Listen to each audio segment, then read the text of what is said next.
Comment se fait-il que malgré toute cette abondance, nous soyons encore aussi vides?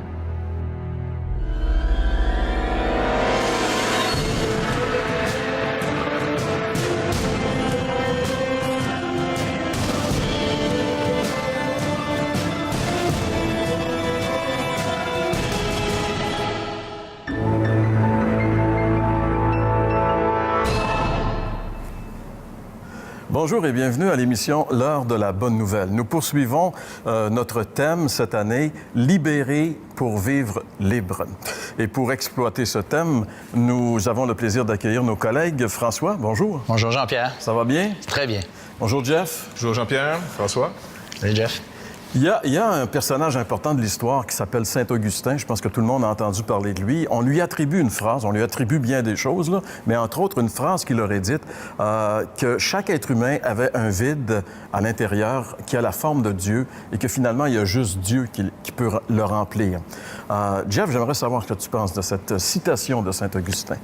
Je pense que Saint-Augustin a mis vraiment des bons mots pour décrire ce que tout le monde vit, parce que tout le monde cherche à remplir ou à avoir finalement une certaine ambition dans la vie. Qu'est-ce qui justifie, en d'autres mots, une vie? Qu'est-ce qui fait qu'une vie est réussie ou non? Fait que je pense qu'il a vraiment bien mis la définition sur ce fameux vide qu'on a dans chacun de nous. Un vide qu'on n'arrivera pas à remplir de ce vivant, malheureusement. Même si, quelquefois, on pense atteindre quelque chose, on est enthousiaste pour une chose, mais le problème, c'est que tout est tellement fragile dans ce qu'on fait qu'on pense au crash qu'il y avait eu, par exemple, dans les années 20, là, la Grande Dépression. Bien, quand on regarde la réaction que beaucoup ont eue, surtout des gens qui réussissaient très bien, là, qui montaient la côte et qui avaient des fortunes et qui ont tout perdu du jour au lendemain, parce que même la Bible nous dit que la fortune a des ailes, donc on peut s'envoler n'importe quand.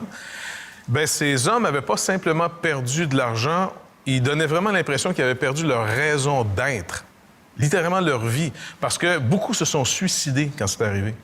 Donc, on voit que c'est pas juste de l'argent qu'ils ont perdu. Si l'argent, ils la ramassaient pour vivre, pour pas mourir, en d'autres mots, parce que souvent les gens veulent avoir de l'argent puis de la sécurité. Donc, pourquoi avoir perdu leur argent, se tuer? Donc, c'était pas la vraie raison, finalement. Et là, on se cache beaucoup d'idoles. Parce qu'on pense que les idolâtres, c'est juste des gens religieusement, comme on a vu dans une autre émission, qui sont en train, finalement, d'avoir des espérances ailleurs. Mais des gens qui vont, par exemple, acheter parce qu'ils sont déprimés. C'est quasiment un sport national, je m'en vais acheter quelque chose, ça me fait du bien. Me donne l'impression que je vis, j'existe, j'ai acheté quelque chose. Ou encore une fois, quand je suis heureux, je vais me faire un cadeau, je m'en vais encore m'acheter quelque chose. Tu étais toujours rendu au centre d'achat. Exactement. Donc, c'est comme le nouveau lieu où, je ne sais pas, par nos sociétés qui sont devenues plus matérialistes que spirituelles, se donnent une raison dans ce qu'ils possèdent. Que ce soit maison, voiture, c'est plus qu'un véhicule qui me déplace, c'est quelque chose qui m'identifie, qui me donne une raison d'être. C'est ta classe sociale. Ce serait intéressant, ce stade-ci, d'aller voir, François, ce que les gens pensent de ce sujet-là. Et justement, quelle question est-ce que tu as posée aux gens cette semaine? C'est la question suivante. Quelle est votre raison de vivre? Parce que pour de vrai, ça rejoint exactement ce qu'on est en train de parler. C'est quoi votre raison de vivre? Et j'ai posé aussi la question suivante aux gens dans la rue. Qu'est-ce qui arriverait si vous perdiez ce que vous avez l'air à trouver important dans votre vie? Qu'est-ce qui arriverait? Est-ce qu'on ferait comme ces gens riches là, dans le crash boursier de 1920 où on s'est tiré en bas des édifices? Eh bien, on va voir ça ensemble, Jean-Pierre, si tu permets.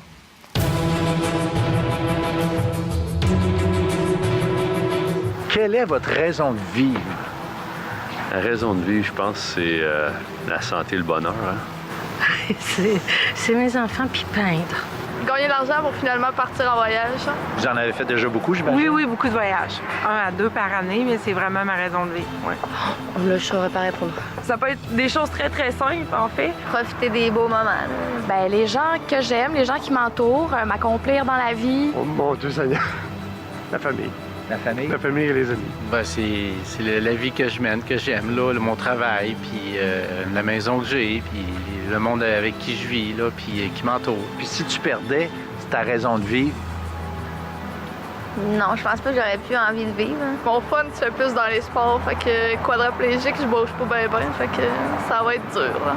Très dur. C'est sûr qu'à un moment donné, faut passer par-dessus les épreuves. Tout le monde a des épreuves dans la vie, elles sont toutes différentes, mais tout le monde a des épreuves là, quelconques. Non, je continuerai quand même. Parce qu'il faut continuer quand même. OK. Je suis là pour vivre.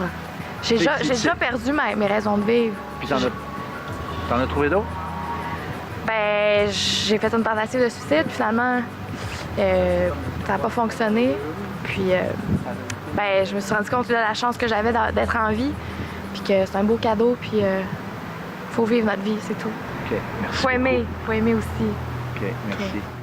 Alors, François, ce que je constate suite au Vox Pop, c'est que finalement, les raisons d'être que les gens ont mentionnées sont éphémères. C'est pas permanent, mais est-ce que ça pourrait exister éventuellement, une raison de vivre permanente? C'est une bonne question, Jean-Pierre. J'aimerais faire remarquer d'abord à nos auditeurs que les choses que les gens ont comme raison de vivre ne sont pas du tout des raisons illégitimes. Au contraire, ce sont des choses très, très légitimes. Et puis, ce sont des vraies valeurs c'est des valeurs solides, là. Sauf que le problème, c'est quand ces valeurs-là deviennent le but ultime de nos vies. Et c'est ça, je pense, qui est le vrai problème. Et le fameux vide, moi, bon, j'ai pas trouvé la réponse, mais je l'ai plutôt découvert dans la Bible. C'est l'Ecclésiaste qui dit, c'est l'homme, en fait, le plus sage que la terre a jamais porté, toujours selon la Bible. Et lui, il a dit que Dieu a mis dans le cœur de l'homme la pensée de l'éternité. Et de toute évidence, c'est ce problème-là en lien avec l'éternité qui fait en sorte que le sens, le vrai sens que devraient avoir nos vies, c'est un sens éternel. Et toutes ces choses, comme tu as dit, Jean-Pierre, nous enlèvent l'herbe en dessous des pieds. Si tu veux, ça dure pas. T'sais. Surtout si on pense à l'éternité, là, puis on pense à cette notion, dans toutes les choses proposées, comme tu dis, très légitimes, c'est quand même temporaire. Ça fait un effet pendant une certaine saison. Pardon. Puis on s'habitue à tout, malheureusement. Ouais. Imagine qu'on vive 1000 ans. Tu sais, c'est le rêve de bien du monde, hein, vivre 1000 ans. Mais 1000 ans, à un moment donné, tu n'as plus tellement de surprises. T'as tout vu? Oui, tu étais à Paris bien des fois, puis tu commences cette année. Tu étais à Rome aussi, tu te promènes. Les choses deviennent répétitives. Et c'est ça peut-être aussi, parce que j'avais déjà vu un roman qui, le gars expliquait, il se mettait dans l'idée qu'on vivrait, par exemple, je sais pas moi, des milliers d'années. Mais ça devenait l'enfer, parce qu'il n'y avait plus de surprises. Tout était éphémère, justement. Tout avait passé, mais pas le vide. Par contre, qu'il y a vraiment cette dimension de Dieu dans nos vies. OK. C'est super intéressant ce qu'on est en train de voir, c'est que le fait que tout ce qu'on peut avoir comme raison de vivre est éphémère et finalement va nous décevoir. C'est ce qu'on peut constater à travers notre raisonnement, à travers ce qu'on lit, à travers les gens qu'on interroge. Mais ce serait intéressant de connaître le point de vue de Dieu sur ce sujet. Et c'est ce que nous allons voir après la pause. Vous avez des questions ou des commentaires sur ce que vous venez d'entendre? Contactez-nous par téléphone ou réagissez sur les médias sociaux.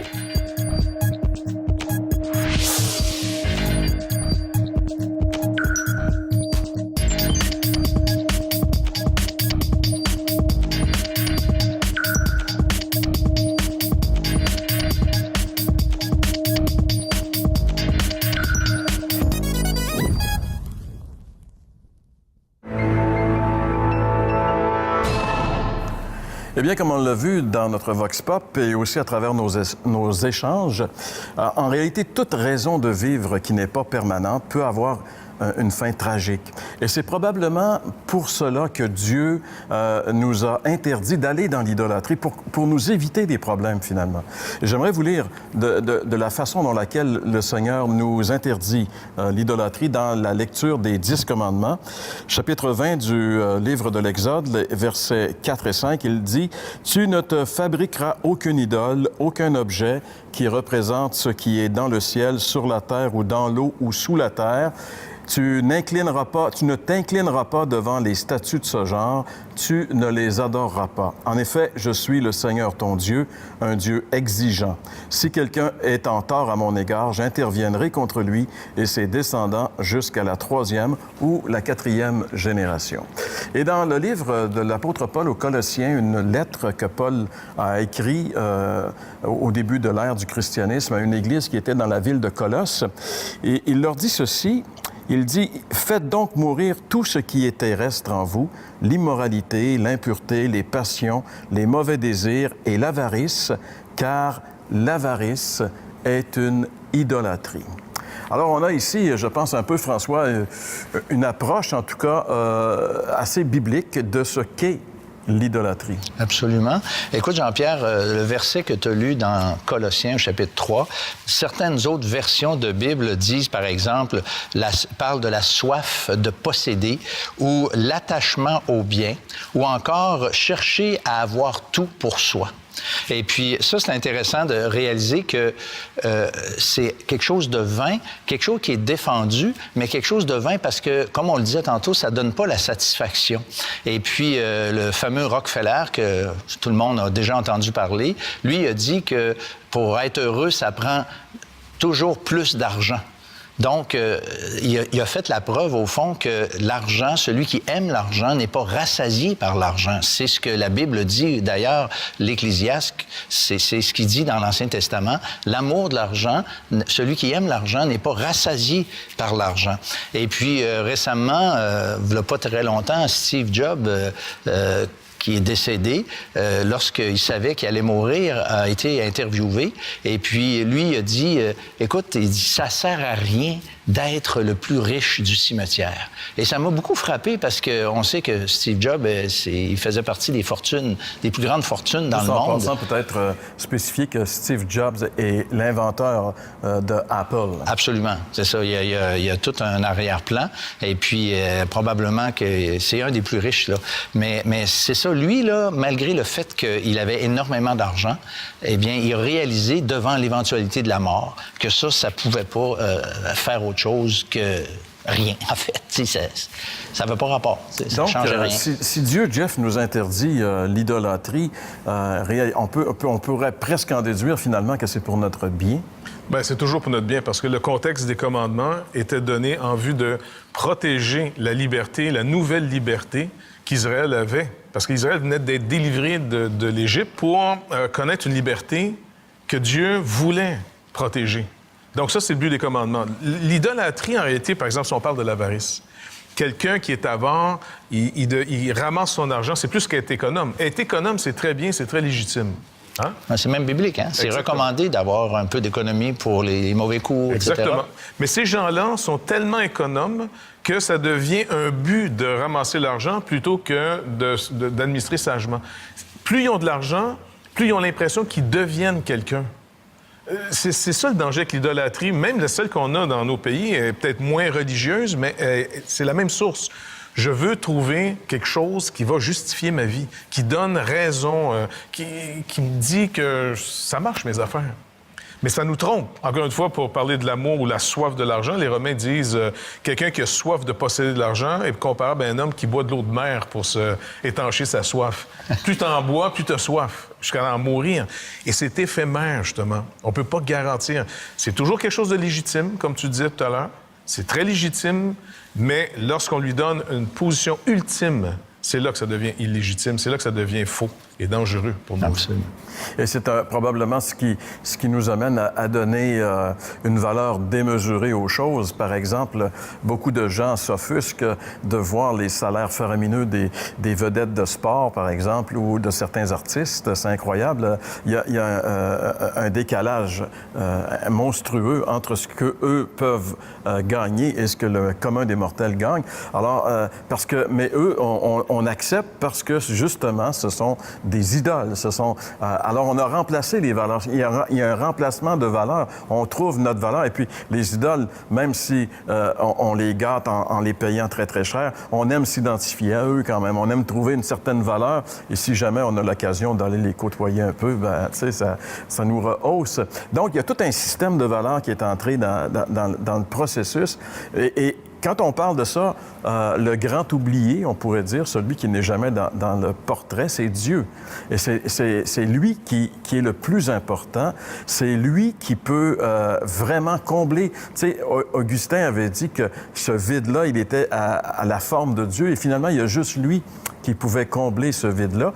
Et le drame, c'est qu'on l'a complètement évacué dans notre société en essayant de remplir ce vide avec un tas de choses qui n'aboutissent jamais, parce qu'en réalité, l'idole ne donne jamais ce qu'elle promet. Tu sais, je veux dire, l'idole, c'est la définition, c'est vide, c'est du vent. Il n'y a rien dans ça. Ça a des yeux, mais ça ne voit pas. Ça a des oreilles, puis ça n'entend pas. Alors, c'est vraiment une leurre, et puis on tombe tous un petit peu dans le bateau. Mais il y a une bonne nouvelle, mes amis, il y a une très bonne nouvelle. Il y a une possibilité de sortir de ce processus d'idolâtrie pour connaître enfin la vérité, et on vous révèle de quelle façon c'est possible immédiatement à notre retour. Vous avez des questions ou des commentaires sur ce que vous venez d'entendre? Contactez-nous par téléphone ou réagissez sur les médias sociaux.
Eh bien, la bonne nouvelle, c'est que Jésus est venu et que lui, il peut vraiment, selon ses propres paroles, combler ce vide qui est en nous. Voici ce qu'il a dit à un moment donné dans l'Évangile de Jean, chapitre 10, au verset 10. Il dit « Le voleur vient uniquement pour voler, tuer et détruire. Moi, je suis venu pour que les humains aient la vie et l'aient en abondance. » Jésus lui-même se propose comme étant celui qui peut nous apporter la vie en abondance. Il l'a dit. Alors, la moindre des choses, ce serait qu'on l'essaie pour voir si c'est vrai. Et c'est ce qu'on aimerait vous inviter à faire au cours de cette émission, à essayer Jésus, qui lui-même a démontré qu'il était le seul, en fait, qu'il était Il était venu ici-bas sur la terre pour nous apporter la véritable vie et que cette vie-là était une vie abondante. Il y a, depuis le jour où Jésus a prononcé cette parole, des millions de personnes qui l'ont pris au mot, qui l'ont essayé et qui ont réalisé que ce qu'il disait, c'était vrai. Et parmi ces personnes, il y a des gens qui vivaient dans une ville grecque du 1er siècle qui s'appelle Thessalonique. Et on sait que les Grecs du 1er siècle adoraient une pléiade de dieux, de divinités, d'idoles. Il y en avait dans toutes les villes, des différentes. Et ça ne faisait pas d'exception pour la ville de Thessalonique. Et un jour, l'apôtre Paul est arrivé dans cette ville pour leur dire à ces gens-là, écoutez, les idoles que vous adorez pourront jamais vous satisfaire pleinement. Ils vont vous décevoir. Mais je connais quelqu'un qui, lui, va vous remplir et ne vous décevra jamais. Et ces gens-là ont écouté ce nouveau venu avec cette prédication et ils ont trouvé que ça faisait beaucoup de sens et ils se sont convertis. C'est-à-dire, qu'ils se sont donnés au Seigneur Jésus-Christ. Et voici, lorsque Paul écrit aussi une lettre à l'Église de Thessalonique, ce qu'il dit ici. Il dit, au verset 9 du premier chapitre, « Tous racontent comment vous nous avez accueillis quand nous sommes allés chez vous et comment vous avez abandonné les idoles pour vous tourner vers Dieu afin de le servir, lui, le Dieu vivant et vrai. » Tout le monde racontait ce qui s'était passé dans cette ville. C'était devenu un phénomène où on en parlait partout. Ces gens-là avaient tourné le dos à leurs idoles, et cette fois-ci, et selon les paroles ici de l'apôtre Paul, afin de servir le Dieu vivant et vrai. Et la définition que l'apôtre Paul donne de Dieu ici, justement, c'est que les idoles, ce sont des dieux morts, des dieux qui ne peuvent rien faire. Et même la Bible, dans l'Ancien Testament, décrit les idoles comme ayant des yeux qui ne peuvent voir, des mains qui ne peuvent toucher, des bouches qui ne parlent pas, etc. Bien sûr, ce sont des idoles de pierre. Et ici, il dit en plus, le Dieu, lui, n'est pas comme ça. Dieu est vivant. C'est lui, d'ailleurs, qui est à l'origine de tout ce qui a la vie et le respire. Et en plus, le Dieu est vrai. Dieu est vrai. Enfin, c'est la vérité. On n'est pas trompé avec Dieu. On est certain d'être dans la vérité. Et c'est pourquoi on aimerait vous inviter à ce stade-ci de l'émission à reconsidérer peut-être votre vie à la lumière des idoles qui sont peut-être apparues. Si vous nous avez suivis depuis le début, peut-être qu'à travers tout ce qui a été dit, vous avez remarqué que peut-être dans votre vie, vous aviez certaines idoles, vous faisiez confiance que le but de votre vie était ça, mais que vous réalisez que ça pourrait vous décevoir. Faites comme ces gens de Thessalonique qui ont tourné le dos à ça pour se tourner vers le Seigneur Jésus-Christ et qui ont réalisé qu'il était vraiment ce qu'il a dit qu'il était. N'est-ce pas, François? Oui, Jean-Pierre. J'aimerais vraiment inviter nos téléspectateurs maintenant de vous arrêter là où vous êtes, puis de prendre une décision. Comme ces gens dont Jean-Pierre vient de parler, qui avaient abandonné les idoles. Et je sais que vous réalisez sans doute que la raison de votre vie est probablement aussi ce qu'on pourrait qualifier d'être une idole. Et Dieu nous demande d'abandonner ce après quoi on court comme ça depuis peut-être toujours, et vous tournez vers le Dieu vivant et vrai, comme Jean-Pierre vient de l'expliquer. Parce que, en fait, le Christ, sur la croix du Calvaire, a pris votre responsabilité parce que, en fait, le péché, et ce que la Bible appelle le péché, c'est de s'être détourné de Dieu et servir justement ce que nous avions envie de servir. Maintenant, ce que Dieu veut, c'est que nous abandonnions ça et que nous tournions vers lui, parce que le Christ a payé de sa propre vie la rançon de cette faute, parce que nous avions abandonné Dieu. Et ça, la Bible appelle ça le péché. Et maintenant, moi, je vous invite de regarder à la croix du Calvaire, là où Jésus-Christ a donné sa vie il y a 2000 ans, pour que vous puissiez recevoir cette vie et vivre maintenant avec une vraie raison de vivre, c'est-à-dire Dieu, c'est celui qui veut être le premier dans votre vie et c'est celui qui devrait être le premier dans votre vie. Alors, simplement, dans une prière, vous pouvez vous adresser à Dieu et dire, « Seigneur, je reconnais que jusqu'à maintenant, j'ai vécu pour moi-même. Peut-être c'était moi mon idole, c'est vrai.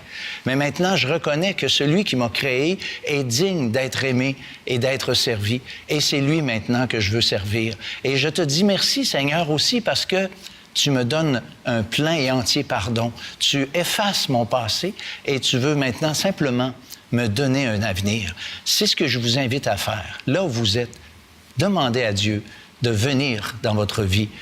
Reconnaissez que vous êtes vraiment des hommes, des femmes qui ont mis Dieu de côté.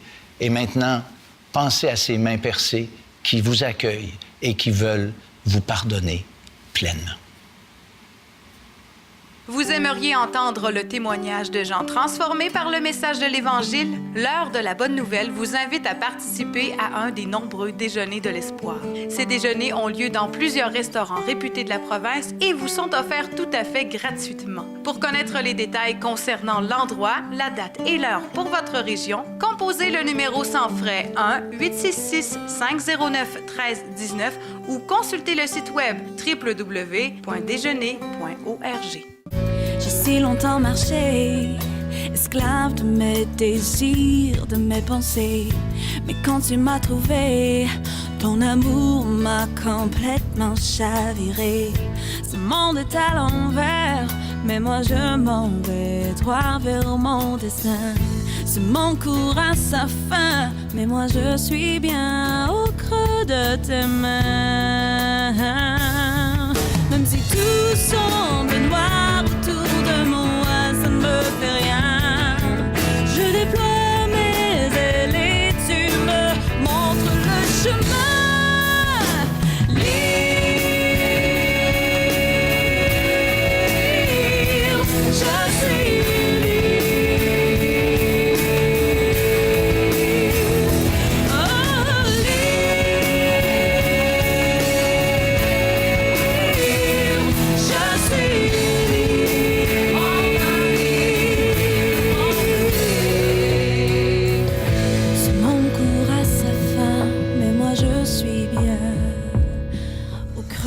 Tes mains,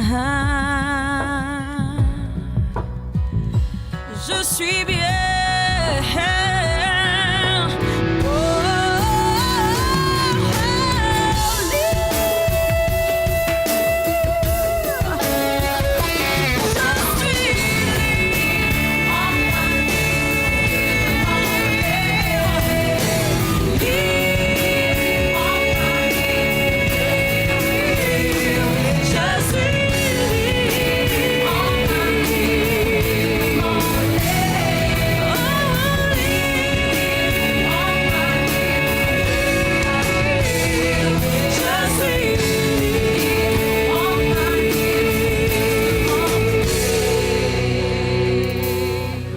Alors, comme on a essayé de vous le démontrer tout au long de cette émission, pour être vraiment libre, il faut venir au plus grand de tous les libérateurs, au Seigneur Jésus-Christ, qui, lui, va enlever ces menottes qui vous lient et qui vous empêchent vraiment d'être ce que vous pourriez être, ce pourquoi Dieu vous a fait venir sur la terre.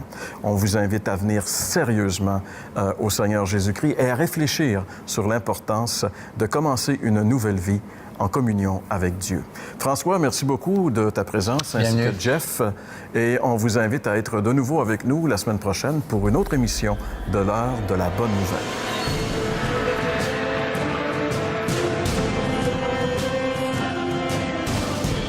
L'heure de la bonne nouvelle tient à remercier Pierre Baraquette, gestionnaire de l'édifice Lampron de Trois-Rivières, lieu patrimonial où ont été tournées les émissions de la série 2014.